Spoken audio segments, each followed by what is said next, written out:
I went from this to the normal 600 Robux thumbnail to this, and I am going to tell you how. I started doing Roblox GFX after I quit building because I sucked at it. I overpriced all my work and started commissions too early. I was struggling so much. I ended up quitting for a short time, trying trading and inevitably failing. And then I came back. This time, instead of improving my skill, I just made my prices dirt cheap. And guess what? It helped. But only in the short run. I made a video saying how I made 1,000 Robux in 5 days. But what I didn't say was the harsh truth. I only made 1,000 that entire year. I just got lucky for those 5 days. I moved on to 3D graphics to 2D logos, hoping to find more success there. I contacted and asked established creators like Vexio for help. That still didn't help me get commissions. I realized the problem wasn't my strategy. It was myself.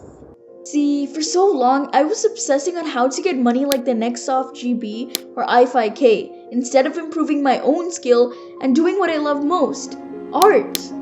And so, with the new game plan, I worked on new examples for a commission sheet. I aimed for a realistic style. It failed, but this time, not because of myself. It was because I was targeting the wrong audience. In early 2022, after experimenting with various styles, including anime, I settled on a mid-realistic style. I watched multiple Blender videos on YouTube. I set to work to create 2 logos and 1 thumbnail that were high enough quality to seem like they were commissions. At this point, I was struggling to find correct price. Scared that I might overprice, I asked an experienced Roblox GFX artist for their opinion. They told me to start pricing low and gradually increase the price. And so, following this and mixing in some corporate marketing strategies, I perfected a commission sheet. Slowly, commissions started to roll in, and I went on to promote it even more by creating a Halloween sale commission sheet. And this is just the beginning. I have a long way to go before I can truly become the best of the best. My prices are still very cheap, and I am still working on improving my skill.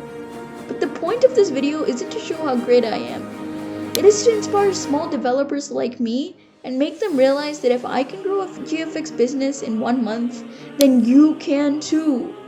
And with that I say, peace out and goodbye.